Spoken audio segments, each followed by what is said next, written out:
नमस्कार दोस्तों, सभी को शिवरात्रि की बहुत बहुत शुभकामनाएं। हमारे यहाँ 4 रात्रियों को बहुत महत्वपूर्ण स्थान मिला है, क्योंकि ये बहुत वैसी रात्रियाँ होती हैं जहाँ पर हम अपनी ऊर्जा को बहुत संतुलित बनाएं।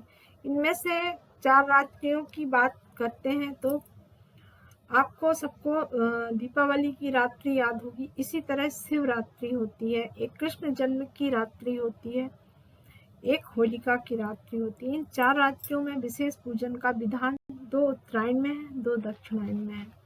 दोस्तों, तो शिव का मतलब क्या है? आप शिव जी की पूजा हमेशा करते हैं और करना चाहते हैं। शिव को जैसे कि सब जानते हैं, शिव का मतलब क्या है। और हम यहाँ पर 2 चीजें बताएंगे कि 2 सत्ता हमेशा रहती हैं, एक भौतिक सत्ता होती है, एक आध्यात्मिक सत्ता होती है। दोनों सत्ताओं में भौतिक सत्ता को स्त्री का रूप दिया गया है, जो कि हमें इंद्रियों से अनुभव होती है। आध्यात्मिक सत्ता को हम लोगों ने कह सकते पुरुष रूप में दिया है, जो कि हमें दृश्य नहीं होती, दिखाई नहीं देती है। तो स्त्री को यहाँ नेचर या प्रकृति माना है। दोनों ही एलिमेंट्स, दोनों ही तत्व, दोनों ही विपरीत होकर भी परस्पर मित्र हैं। देखिए, आध्यात्मिक में जो होता है सत्यता, 3 पक्ष होते हैं। जहाँ हम शिवलिंग की बात करते हैं तो शिवलिंग में भी ब्रह्मा, विष्णु और महेश तीनों का वास माना गया है। मतलब ब्रह्मा यहाँ पर मतलब होता है जो भौतिक सत्य जानने के लिए हमेशा प्रयत्न करते रहते हैं। वहीं पर विष्णु को भौतिक सच्चाई का, यानी ब्रह्मा को मुक्ति कराने में सहायता करते हैं। कौन से मार्ग से? प्रवृत्ति मार्ग से।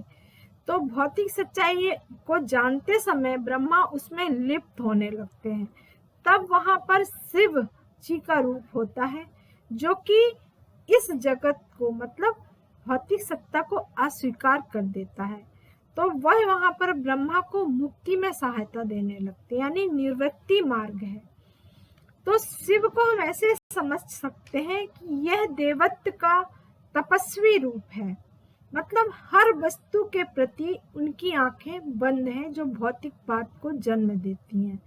भौतिक जगत पर उनकी आई क्लोज्ड है, मतलब नेचर के साथ वो क्लोज्ड हो जाते हैं और उनमें कोई मूवमेंट नहीं होता है। जैसे कि पानी बर्फ बन जाता है और शांत हो जाता है, वैसे ही कोई मूवमेंट शंकर जी में नहीं आता है, शिव में नहीं आता है।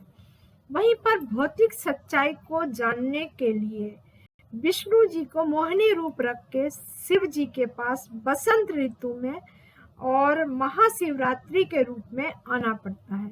तो इस तरह से हम समझ सकते हैं कि महाशिवरात्रि का अर्थ नटराज से भी जुड़ा हुआ है। नटराज की मूर्ति का मतलब यहाँ पे ये हो जाता है लाश से, शिव पार्वती जी का एक ऐसा लाश जहाँ से तरंगें उठती हैं। वह तरंग हमको आध्यात्मिक से भौतिक बात की ओर ले जाने के लिए होती हैं।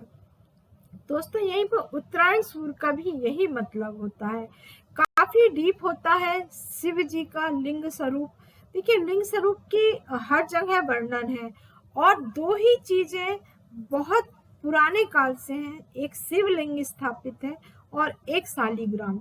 दोनों ही ब्रह्मांड के रूप में है और दोनों ही शिव और विष्णु के रूप में हम लोग इनकी बहुत पुरातन काल से पूजा करते आए हैं। जहाँ पर शालिग्राम के अंदर एक छोटा सा अंश होता है जो कि चमकता है, उसमें वह भी हम लोग कह सकते बीज रूप में होता है। यहाँ शिव का भी लिंग बीज स्वरूप में होता है।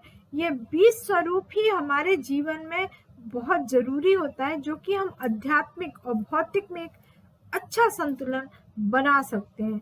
इसलिए शिवरात्रि के लिए विशेष रूप से रात्रि में पूजा करना बहुत जरूरी है। जहाँ शिव को शनि से भी जोड़ा गया है, सेवक के रूप में भी रखा गया है, क्योंकि शनि और शिव में काफी समानताएं दिखाई देती हैं। शनि को भी किसी चीज में आप लिप्त नहीं पाते हैं, वो अपने डिसिप्लिन, अपने न्याय पे होते हैं। वहाँ शिव जी भी होते हैं। आप शिव जी की पूजा कर रहे होते हैं तो उनमें जो चीज भी चढ़ाई जाती है वो निर्लिप्त भाव से होती है। आप अपने वात पित्त कफ को भी यहाँ बैलेंस करते हैं।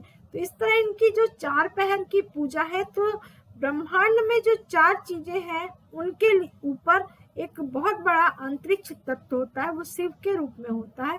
वही हम यहाँ पर पूजा के रूप में करते हैं। बहुत जरूरी नहीं है शिव जी की मानस पूजा करना चाहिए, और शिव जी को बहुत भौतिकवादी चीजें नहीं चाहिए, पर लोग इस पे पूजा करके चढ़ाते हैं। और वहां पे शिव जी का मानसिक जप करिए, आप जितना ज्यादा कर सकते हैं।